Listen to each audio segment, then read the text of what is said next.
Welcome to this week's video, and this week I've got myself another faulty PS5. So I picked this up locally on Facebook Marketplace. It's a PS5 digital, so it was only £70.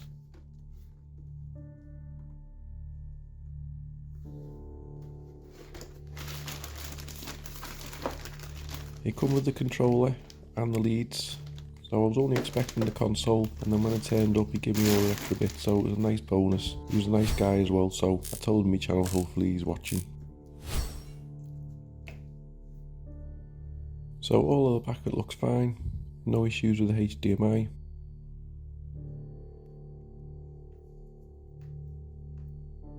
So I'll just quickly plug it in, make sure it turns on, starts up.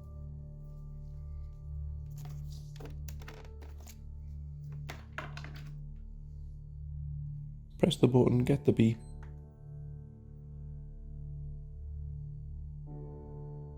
Wait for the light to turn white. And there we have picture on the screen, and then it starts up. So at least it's working like he said. So now we need to get to the actual issue. So we're going to take the cover plates off, and then you can probably see there's something missing. So we'll just flip it over, take the top one off. And there it is, we've got no fan.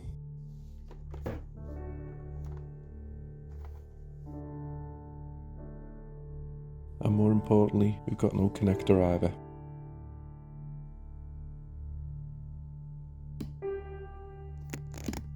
The positive is the warranty sticker's still on there, so they haven't tried to repair it. So we need to take it apart.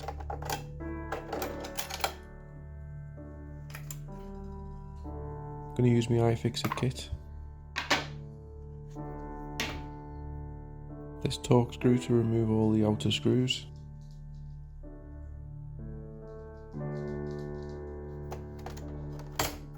This vent just clips off on the edge, and then we'll take all the screws off around.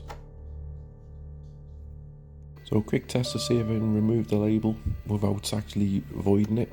So if you apply a little bit of heat, very mild heat, to keep it moving, and then get something sharp underneath, and then eventually the glue starts melting and you can gently lift it off. So I'm not doing this other than just a little experiment to see whether it is easy enough to remove a void label.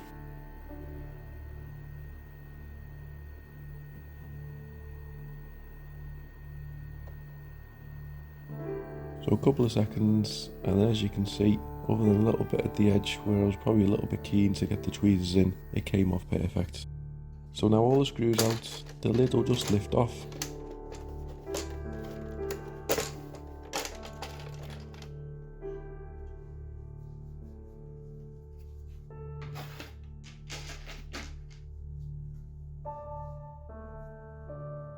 And then we can get a closer look at the connection that we need to fix.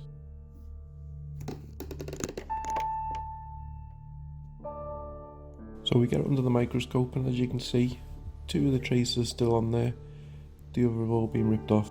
Right, unfortunately this bit where I started scraping the excess, where I was trying to expose some copper to do some soldering to, my video ended up being corrupt. So this bit looks like a little bit of a disco, but obviously I'm not going to show much of this because I don't want to be giving anybody any epileptic fits. So I've scraped around the edges where we're going to apply some solder and some strengthening to the pads. But first off, I'm just going to apply a little bit of glue underneath these two pads, because I still think they're strong enough to stay on there, and then add a little bit of glue just to make them stay stuck to the board. So just a little bit of Gorilla Super Glue, and then just use the tweezers to hold it down, and then once they've stuck a little bit, I'll just leave it for a couple of hours for it to go solid.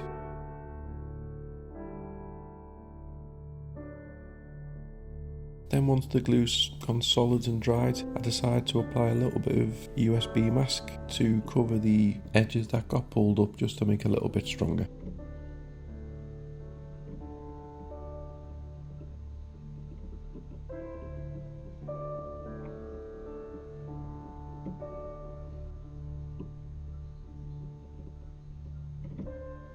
So I'll put plenty on, then I apply the UV light, and then leave it for a couple of minutes for it to go nice and solid. So next up I need to do some new ground pads. So what I'm going to use is some copper tape, and this is the new connector that needs to go on. So first off, I'm just going to apply a little bit of flux and then tin all the remaining pads and the areas where I've scraped back, and then this will give us a solid foundation to apply in the new ground pads that we'll do now.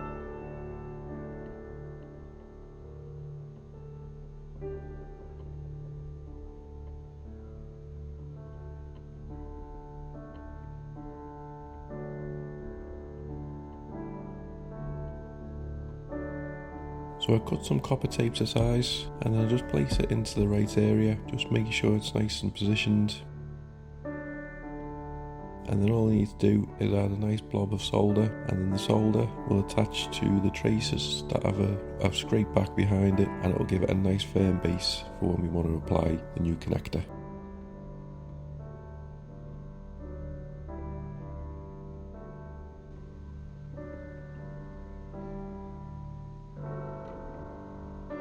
So one side done, now we're going to the other side, same again, cut it to a decent size and then apply a nice blob of solder using the tweezers just to hold it in place, and then it will solidly stick to the board.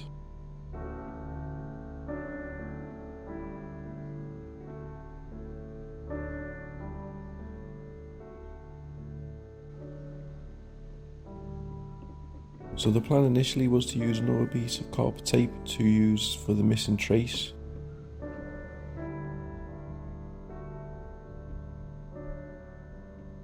But due to this very small size of what was left for me to solder to, the copper tape wasn't sticking to it. So I tried, but it kept moving, so I had to go to a plan B.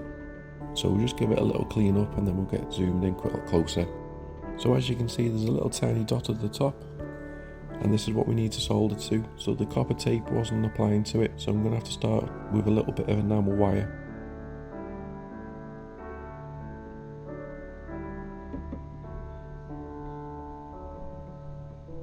So just get the wire and then, as best I can, dab it to the small dot that we've got.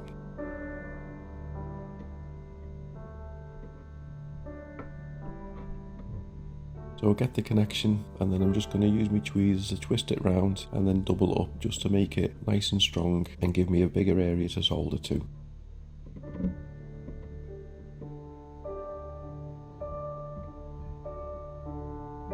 So I'll fold it back, solder the end back bit on.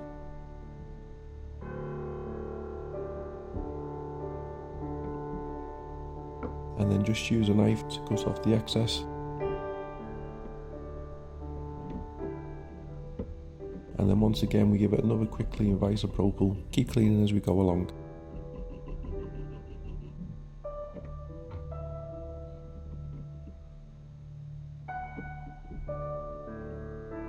So we add a little bit more solder mask again along it just to strengthen it up. So we spread plenty on, put the UV light back on, and then hopefully it goes nice and solid.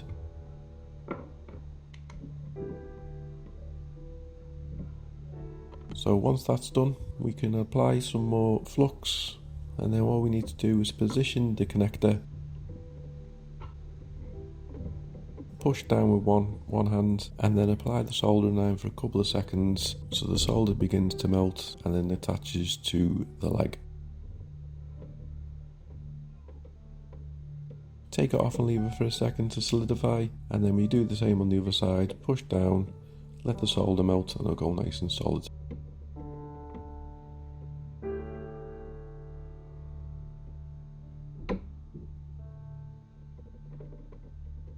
Then we move on to the legs. So with these we just need to make sure that we push down, add plenty of solder to the leg and the wire underneath, that we get a good connection.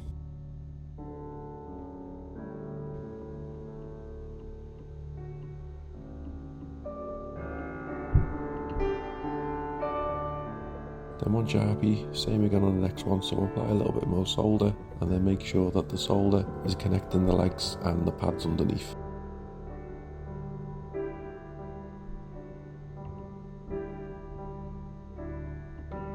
So I'll put a little bit too much solder on this middle one, so you just need to gently push it away and eventually the soldering iron will take the excess.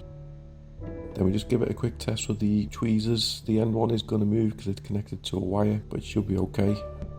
And then we give it a quick clean. Again, more isopropyl, make sure we give it a good clean all the way around.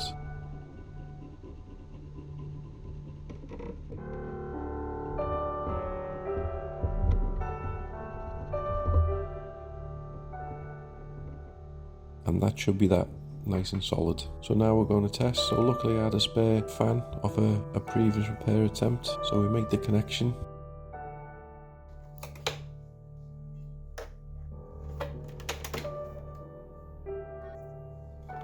We'll plug the HDMI in and the power lead. Then we'll press the power button. The light comes on, the fan starts straight away, which is always a good sign. And then we should be getting a white light, which will show that it's booted.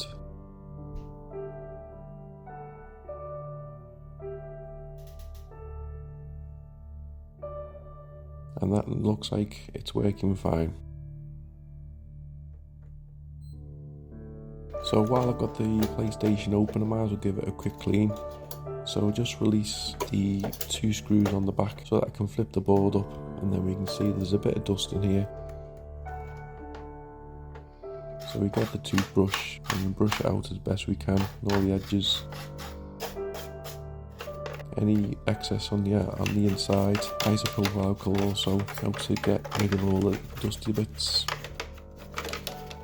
The fan that I'm using, obviously as you can see, is quite dirty, so we'll give that a good clean as well. Already putting a dirty fan back in.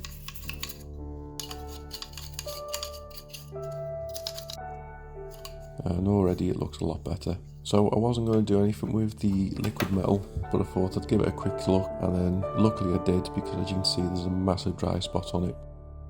So quick clean, quick rub down, a little bit more liquid metal reapplied, and then that's all been refreshed and working perfect. So all the screws back in, however many, 60 plus. Then we'll put the top cover back on as well. I tend to leave the screws already in the housing, just need to line them up.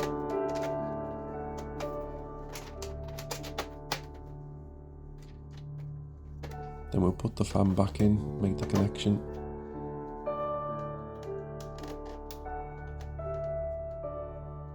Put all the screws back in around the outside, tighten it all up. And then we put a cover on the top that was also missing.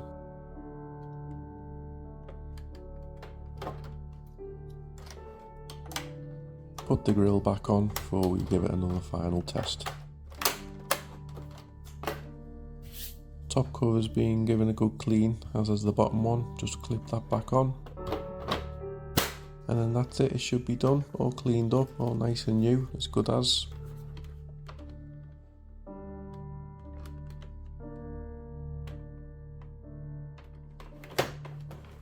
Make the connections on the back, turn it on, there's the beep. There's the blue light, which will turn to a white light in a minute.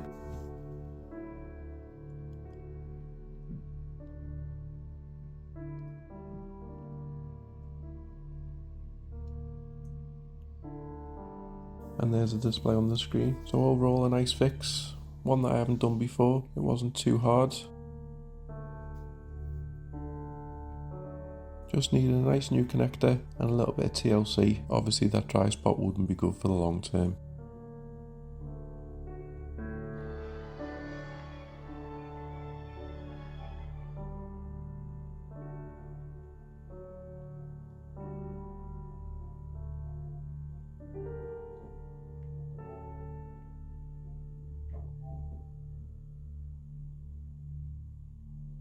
But once again, thanks very much for watching. Please like, comment and subscribe.